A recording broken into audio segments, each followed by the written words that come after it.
Hey, everybody, it's Congressman Jamie Raskin coming to you from Maryland's beautiful 8th Congressional District for my favorite time of the week, Local Hero, when we get to salute and interact with the people that make life here so wonderful and magical. And today's April the 14th, 2023, and our local hero is none other than Ken Reichard, the assistant to U.S. Senator Ben Cardin.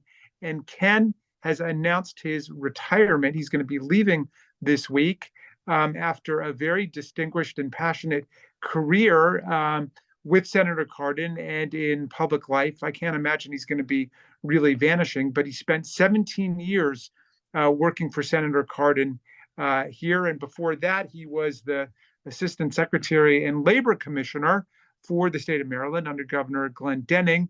And he arrived there from a career in the UFCW, the United Food and Commercial Workers, where he worked at the end anyway for the president of the UFCW. But it all started when he graduated from Richard Montgomery High School as a Rockville native, having spent some time working at Safeway, then went to work at Safeway, and as a Safeway employee joined the UFCW shortly after he got to work there. And that's what led to his career in the labor movement and then to nearly 2 decades of his work for Senator Cardin. And he's retiring now, and he's been indispensable to me and to my staff. And so we are saluting him as a local hero who has devoted so much of his career and his life to the betterment of life throughout Montgomery County and throughout the state of Maryland. So Ken Reichard, congratulations on being our local hero. Thank you. It's happy to be here. So you've had such a dazzling and interesting career. But tell us a story about, about when you first went to work at Safeway and then how that led to your getting into the union and so on. Well, I was still in high school and I worked there part-time. I liked working there because you're dealing with the public, and that's where I found the love that I have to helping the public, because you were always there helping somebody. I worked in the produce department for a period of time, and of course, when you're there, they're always asking you to pick them out something for a melon or making maybe some tomatoes or something like that. But working in Bethesda was a great learning experience for me.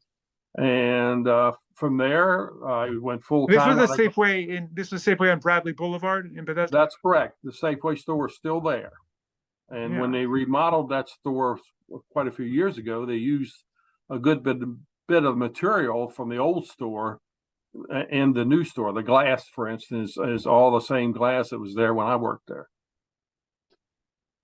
So then when you graduated from from Richard Montgomery, then you went to Safeway, and then shortly thereafter you joined the union. Actually, I joined the union when I was part-time. Oh, wow. I was there for about 30 days, and I was approached and I signed up. My father was a big union guy, and so it was already, I knew a good little bit about labor movement at the time. So I went ahead and signed up right away and was a union member until the day I retired from UFCW. You became the business agent, and I suppose that's how you got involved in kind of the labor management side of things. Right. I was moved around right after I went full time, and I worked in quite a few stores to go help them get them straightened out, so to speak, and which gave me an opportunity to get to know a lot of the members in each one of those Safeway stores. And when an opening came up to run for a business agent, the particular store that I was working at the time had a very strong shop steward. And he took a liking to me and talked me into running for the business agent position. Now, bear in mind, I'm only about 21 and a half. Probably I was the youngest business agent ever elected at the time from that particular local. And I won by 87 votes. So what did you end up doing? So, and what did your responsibilities entail? Going to the stores, checking with the members to make sure everything is going well with them, handling grievances. As time went on, I got to be doing a lot of that because I was put in the position of handling grievances for other business agents once they got below the store level. Right. So, and as from time went on from there, I went into negotiating contracts, and then this time moved. I kept moving up the ladder as time moved on. And when I like what I said when I left UFCW, as the executive assistant to the president and director of governmental affairs, and I was the senior VP. So At I the was, national level, and then you ended up going to work for Governor Glendenning as his labor commissioner. yes, I was recruited by Paris Glendenning to come to work at the state level. And it was from that position that you were propelled to go work for Ben Cardin in the U.S. Senate. I got a phone call from the Cardin campaign after they knew I had just recently left Paris because, unfortunately, when Paris was term limited out, and the first time a Republican had gotten elected as governor, and in 40 years. So you knew that you were going to be in one of the top level people in the government, you would be leaving.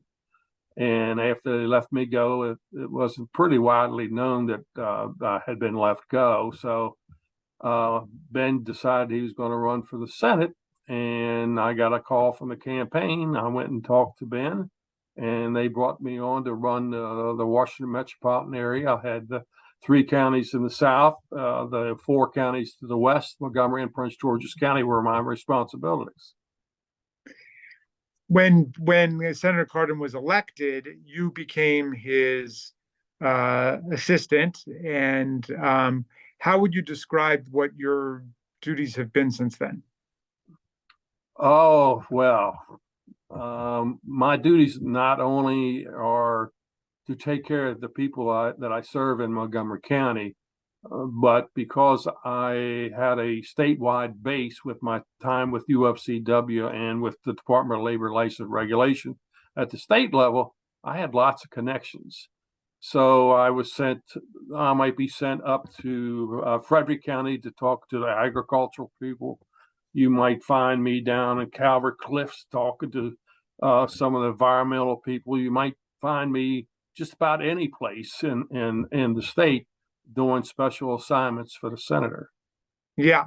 And that's certainly where we have found you, out in the field, talking to people, meeting with people, representing Ben Cardin, wherever it might be. It could be a county fair, it could be a meeting of the Western Maryland Democrats, whatever. But you have been there, always on the ground, his eyes and ears, and making sure that he's getting, great feedback from local communities about what's happening across our state. Well, look, in closing, when you reflect back on all of the time you've spent, how would you describe the state of our union and the state of our state at this point? If you want me to speak about labor has always been a steady supporter of Senator Cardin, from the get-go when he ran for House of Delegates the first time. Because of that, he's always had labor support, and that's always been a great starting point for him and for the state of Maryland to have the quality person like Senator Cardin is to represent the people here in the state of Maryland. Because of his unusually good talents of bringing people together, he was able over the years to bring people together from both sides of the aisle and get lots of legislation passed, especially when he was in Annapolis, but even today, under the circumstances, he does a pretty good job of getting legislation through. Yeah.